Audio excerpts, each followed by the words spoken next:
difference between a website and a funnel, right? So a website is like Shopify, Squarespace, the Wix, a lot of these generic known names that you know. But a funnel, their job is to drive traffic and drive conversions, which is for you to put money in your pocket. The key thing is on social media is overwhelming. We got like 18 different platforms, right? So there's two things within that specific thing that I want to break down. The first thing is to hire 4 people, and that's a social media manager. All these are virtual assistants, right? A social media manager, a copywriter, a video editor, and a graphic designer. We got Chart Slayer. I appreciate you. I got so many notes. Government name is Markus. So happy that you're here. So happy that you decided to come to my third mastermind. I think Markus is the person who's been in the room the longest. So shout out. Let's give Markus a round of applause. So of course we met at a mastermind. I first met his business partner, which is his mother, at a mastermind with my girlfriend, the student loan doctor, Sonia Lewis, and I gravitated to his mom, and we hit it off. And then I organized an event for Sonia's community in Atlanta at a slutty vegan bar that they have, Bar Vegan, and then the whole family was there, and Markus stood up and he spoke. And I was like, oh, she got sons and like the whole thing or whatever. And he was really cool when he spoke. Sounded super intelligent. I was like, who is this guy? Like, I need to know who he is. He's very, very smart. And so, fast forward, we've been masterminding together, and we're business partners, and we've been doing a lot of stuff. We've been able to make a lot of money. He actually has contributed to the success of my business. So I want to say thank you for investing in me, and going hard for me like you always do. So this is why I'm here. I appreciate you. So the reason I brought Markus shout out team is because Ron's pain points is something Markus could really speak directly to. He's very good in the areas of just creative marketing campaigns, but then also like how to scale that team up. So we can just dive right in. For sure. Oh no, I got you. You keep that. We bougie. Okay, cool. All right, so I'm gonna answer a lot of questions that y'all had. So to give you a little rough. So I'm the COO, right? So I'm her right there. So the job of the COO is to overall increase revenue, hire talent, really just scale the business as a whole. But a lot of people think that's all about systems and SOPs and automations, but that's a myth. It's part of the process, but it's not the whole process, right? So to answer your question on like content creation, right? What I would do is a couple things, right? Shout out pages is one of them. Influencer marketing is another, which I'm pretty sure you're already familiar with, which is getting other people to wear your stuff, right? But shout out pages is a key thing. Podcasts right now are the biggest to really get huge marketing, huge exposure to anybody's brand in here. Even if you have a new business, right? If you have a new business, and this solves fear of success too, because you'll be forced to be successful. Do you get what I'm saying? So you have to deal with the success. So what would happen is you get in podcasts, you get in the room, and you spit game. And you talk about yourself. The biggest thing we love doing is bragging about ourselves, right? So we all love talking about ourselves. So in the podcast, that's all you're doing. It's giving game about what you've already experienced or what you've already known. And what that does is people resonate towards that, and then you get leads. Now it's a matter of what you do with those leads. The key thing is when you're on these podcasts, you want to give something either for free or give an ebook or something that's an easy entry for people to purchase between $10 and $47, right? And from there, people buy it. So it forces you to be successful. So the bigger name of the podcast and the more views they get, the more likely that someone's going to actually purchase that product. So let's back up for a second. How does this product translate onto the podcast? So what do they need to have? Yeah, so on the podcast, they don't need to have anything. They just, the only thing they do is promote. The podcast people, they have to have the link. I'm thinking physical. I'm thinking you're talking physical. No. So when you're guesting on somebody's podcast, for those leads to come back to you, you need to have a link, a website. Right? So you would need I would suggest a funnel. So there's a difference between a website and a funnel, right? So a website is like Shopify, Squarespace, the Wix, a lot of these generic known names that you know. But a funnel, their job is to drive traffic and drive conversions, which is for you to put money in your pocket. But the key thing is, like, if you're going to Walmart and let's say you only go in there for gum, you know how many order bumps? That's the terminology that they have. You go through the line. You go through the line and you end up buying like 15 things. That's a funnel. Especially at like Marshalls or Yeah, TJ Maxx, Target. Y'all know women love y'all Target, okay? Y'all love y'all some Target. Yeah, you done started a whole rumble now. Look at that. Or facts. Or if you go to a drive-through, how many times they charge you for a sauce? It ain't used to cost for a sauce. Right. That's a funnel. Do you get what I'm saying? So the key thing is you want to make it seem like it's no brainer for somebody to buy something else from you. So if I'm getting a jacket, what else do I need with that jacket? That's a part of the funnel. You see what I'm saying? So like the key thing is when someone comes in from a podcast and you have that link there, right, of your site or of your funnel, everything that after they opt in and put in their name, email, phone number, they're coming in buying whatever you're wanting to sell them. You have to make it seem like after they bought that, everything else afterwards is like a no-brainer. Okay, with this ebook, it's a little bit broad. Okay, cool. Let me put in the course in there to make it more explanatory, right? Oh, okay. Well, let's say, for example, a checklist. Let's say your checklist is like $15, $17, right? And then you have something we like to call an order bump, which I like to say is a no-brainer. Like I said, when you go to the McDonald's, it's like buying sauce. Like if you get fries or some nuggets, you need some sauce, right? If I get a checklist, what else do I need with the checklist? That's what you like to call an order bump. Does that make sense? And you would just sell that attached. That would be like $7. So you're like making things make sense that go along with that product. To answer your question, who had a systems question? Your question, right, to go back to systems, SOPs, and et cetera. Wait, hold on. Oh, what's up? So before we get off of the funnel and Ron's marketing, Okay. So I want to come from the PR standpoint of having that funnel and that link. When it comes to having a product like yours, we talked earlier in the year about having an affiliate link, right? So with a product-based service or a product-based company that has apparel, you're selling things that we wear, what speaks volumes to the journalists nowadays is the affiliate link, because they're trying to make money off of everybody that they bring on to their news site. The news cycle has changed so much because of social media and digital marketing. So the media outlets are, really struggling to make money. So nowadays they only want to do big stories, right? So I'm like beating the pavement, talking to my journalists and my media outlets say, like, run this story. But luckily, I have good contacts. They're like, why would I run this story? Who's going to come on my website to look at this? Like, I need to drive traffic to my site so that people can then purchase something. So when you have that affiliate link and making sure that the product is placed almost anywhere that it can go. So if it can be sold on Amazon, if it can be sold on Walmart, if it can be sold with Nordstrom's, like all these big, what they call them? Platforms? Box stores, big box stores. Figuring out the way that we can sell our merchandise with them makes us look big. Then we have that affiliate link when we send it to a journalist and we say, oh yeah, we're at all these places being sold. Oh, bet, let's run the play. Because now they can place your link there and they can make money too, because everybody wants to make money. So when you are going to media outlets with your products and services, have that affiliate set up. So inside the funnel, there's a feature where you can then create an affiliate. I invited each of you guys to be my affiliates here at the Mastermind. You could bring people to this Mastermind and immediately you will make 20% off of that sale. It will go directly into your bank account by you just having a link. So doing affiliate marketing is another way to make income without working hard. So I just wanted to emphasize that before you move forward. No, that's cool. That's spot on.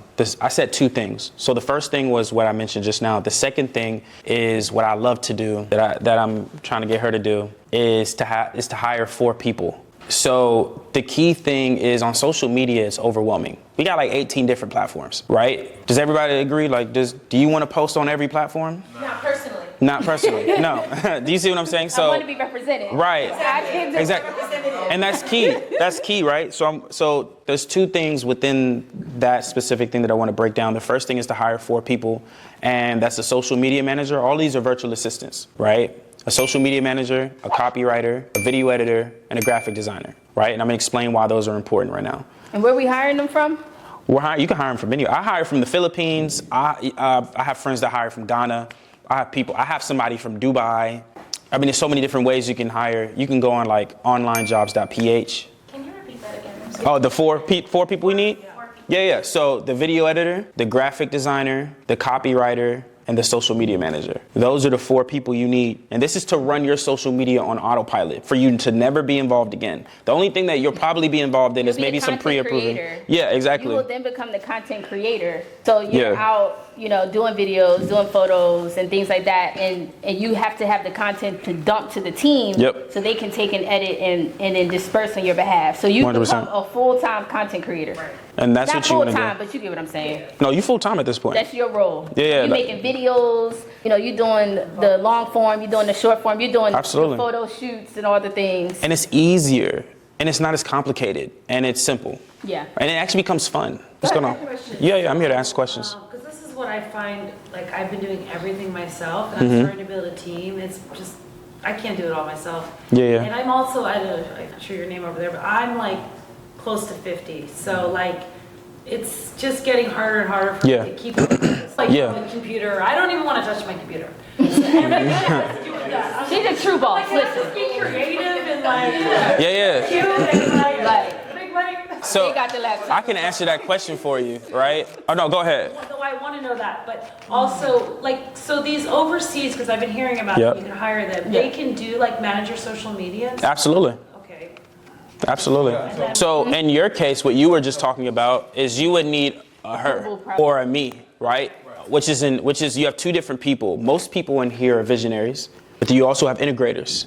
I'm an integrator, she's an integrator, people who actually are there to work in your business. It's a rare case that you're both, right? Like I can be both, but I prefer to just be the integrator in that sense. But the thing is, you might need to hire somebody in the Philippines who's an operations manager. Now, you can hire people that's a form of a COO.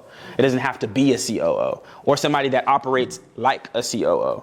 Right. So in your case, if you don't have a partner right now, you could hire an operations manager or a director of operations. Or in your case, I'd say if you're in the 0 to 1 million phase, just hire a project manager or an executive assistant. Those can be your acting COOs. Does that make sense? Yeah. Philippines, virtual assistants are running maybe starting at $500, $600 a month per person. So let's pause right there. How many people think that they can afford $250 every 2 weeks? 1, 2, 3, 4, 5, 6. And these are full time. Yes, for one. That's for one person. How many people afford $250 a month bi-weekly for one person working 40 hours in your business? Dedicated to you. 40. So wait, I got another question for y'all. Then I'm gonna take your question. So how many people think that they can afford $500 per month for one person to work for you? I mean, the same hand should go up. It's bi-weekly, right? It's the same math. They are dedicated staff, 40 hours dedicated to you. To no one else. Positivity. Content queen. Wait, 40 hours a week? Or 40 hours a week. Full-time person. Let me see this. Can we afford this? Can we afford this? How many? You can get 2? How many can you get? You can do 1. She can do 3. We scale it businesses to that. All right? No more posting on social media. All right? No more answering emails or looking at Facts. All right, I'm glad. Woo, we accomplished one thing today. Yeah. All right, So, good. Y'all done, we done, right? We good.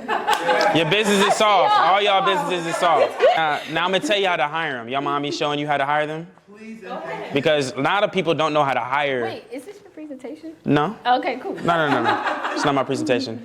I'm just gonna show you all how to hire some VAs. This is just free value, right?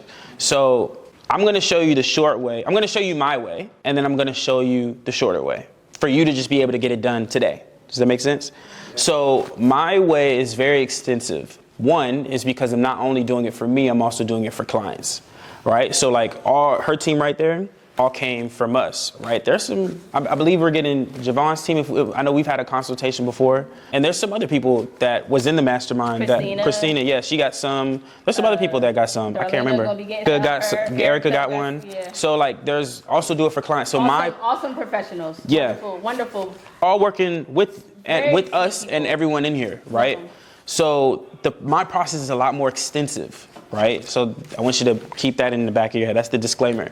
So how mine works is I think of everyone. Does anyone like to sell? Or does anyone know sales? I love to sell. Does anyone know sales? Like you have to sell something in order to make money, right? Yes. So think of, you know how you've heard of lead generation? So think of sales. So the key thing is I have to sell to a client. But when it comes to hiring, I'm selling to the candidate. I'm selling to them about our company. So we like to call that client acquisition when it comes to traditional sales, but I like to call this in hiring talent acquisition. Does that make sense? So this has to deal with, we like to hire application generators, like application generation, like lead generation. So it's the same thing, right? So you hire people that are dedicated to specific platforms. I like to hire specialists. I don't like hiring people, 5, 6 people in one person, because they're not going to be productive on my team. I like to hire only graphic designers, only video editors, because those are the people that are dedicated to you. So when it comes to application generators, I like to hire a person that specializes in Indeed, specializes in Upwork, specializes in onlinejobs.ph. So I know that these people specialize in these platforms, right? So these are called application generators. These are the people that I have on my team. So what happens is and in your case, you would be the specialist. Does that make sense? So the next thing is I go through like a screening process, right? So everybody probably will go through this. As soon as you put your application out there, you then have to talk to them. I mean, it's that simple, right? From there, I have vetting involved in this, right? So the vetting is you have to go through like a test assignment. I have to see that you talk good on the call, but I need to see that you actually can work. So there's like a test assignment that I do. And then we go to like the skills test, which is where we talk about, this is where I sell the candidate. Hey, this is what our company's core vision, mission, and values are. This is where we strive to become. This is our vision is up here. We're looking for you to solve this problem, and this is our fit. I mean, this is where you fit, right? And then from there, we have something called a CEO interview. Most people don't have CEO interviews, right? Most people just, and in your case, the CEO interview would be the first contact with y'all. For me, I have a team of like 30 people, so mine is, I'm last in the process, right? So then after that, then we go through the selection process and then from there. Now, in your case, yours doesn't have to be extensive, and I shortened mine up a little bit just so it's not super, super long. But in your case, when I first started, this is the way that I would do it, right? I would, of course, go on these platforms, Upwork, Online Jobs, Indeed, Remote Jobs, all these different platforms that exist. You can Google them. It's out there, right? And I would put that job description out there. But the key thing is the job description is the first selling point. Like what we have is, hey, it's very like intricate and funny. Like, hey, are you tired of struggling to going from freelance gig to gig? I'm solving a problem right there. They had a problem. Now I'm stating the problem. Hey, are you struggling with X, Y, and Z? Oh, if you are, well, we have a position called social currencies or whatever your company is. And we do X, Y, and Z. And we're looking for this person to solve this problem in our business. If you're interested, click the link here and apply, right? And then from there, they click the link and then you go on a screening interview with them. The screening interview, I would be, very intricate in questions. I would go from the screening interview and then have a ranking process for all the candidates and then call it a day. Very simple. So application, screening interview, rank them, and then pick, right? Very, very simple. I wouldn't go super extra. So ranking them is like the top 20 people you have, select 5 of them out of those bunch, or select 2 of them out of those bunch that you're interested in.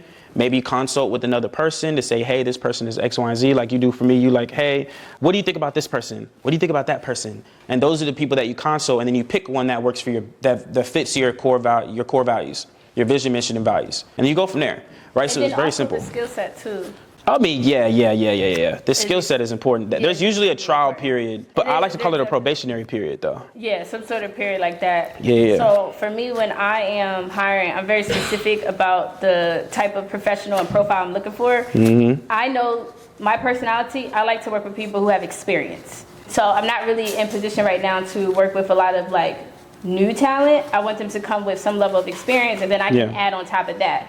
So you just want to, be very specific in your job description of the type of talent you're looking for. How many years of experience? Mm-hmm. What skill sets do they need? And if you're hiring outside of the country, it's important that they can write in English and that they can speak in English because they will be representing an American-based company. Yep. So things like that would be really important. And I always ask for examples to their profiles and their work samples and things like that. I wish that I could get referrals, but I don't know, maybe Markus. You can get referrals. A lot of my team is referrals. Just ask them. Yeah, Hey, Azil, if you got any referrals, and then No, meaning that when the candidate comes in, I want them to have referrals that I can check their referrals. You mean references? References.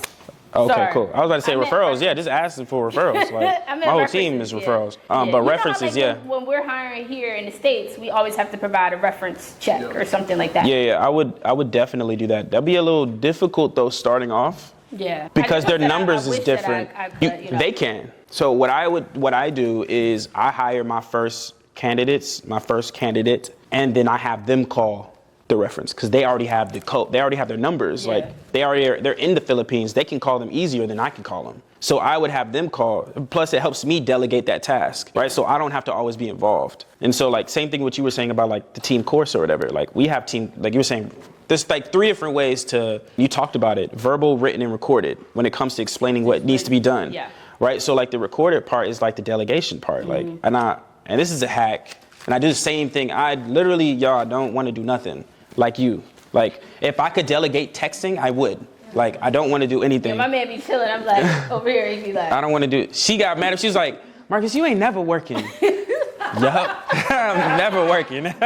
You remember her saying that? I be so jealous. He be like. I'm chilling. I'm like. Well, good night. I'm literally just going over end of day reports. All right, you did this. And there are times when I'm in the business, you know what I mean? But like I like to split half of my day. Half is on, half is in. And They've done a very good job at scaling their company, like Yeah. their family business. Mm-hmm. And I mean, how many people work for y'all? 30 right now. 30. So we're hiring more. How much is that payroll like a month? About 10,000 a month. It hurt just saying it, yo. That's not bad. All of them are overseas. Oh, well, no. I lied. 26 are overseas, or 28 is overseas. And then we have like the media, like I would say the media team. So she's involved. Then we have videographer and photographer. So that's 27 then, 27. Then you got like like a couple salespeople here too. Oh, I forgot about that. I count them as VAs though. So like if I'm really working with you on Zoom, you're like a VA to me. You know what I mean? But if I'm like in person with you a lot, then you're classified as like here. You know what I'm saying? But like my closers, I count as VAs because we're always on Zooms. Even though we have Bruce that's, you know, he's in Atlanta. Right. You know what I'm saying? And then we're hiring more in Atlanta because I want to build culture is important to me, and with us. So there are some people I want to have in Atlanta to build that culture. Like my vision is very big with our company. Like I want to have it like an MLM business where you have annual conferences and workshops and so my team loves it when I talk about this. Like, yo, I want to have this, that, and the third. They're like, okay, how can we get it done? What do I need to do to make this happen? And so we have I don't want to touch too much into it, but there's key things, because I'm going to talk about it in the presentation. There's key things we do to push the team to strive, even for a new business owner like yourself, and even for people who's trying to get systems. Yeah, it's I feel like we could do a whole day just on this aspect. I'm gonna shorten it for the presentation though. Yeah. And we can ask questions throughout. You can ask me questions throughout, but. Thank you, Charslayer. Let's give it up for Charslayer.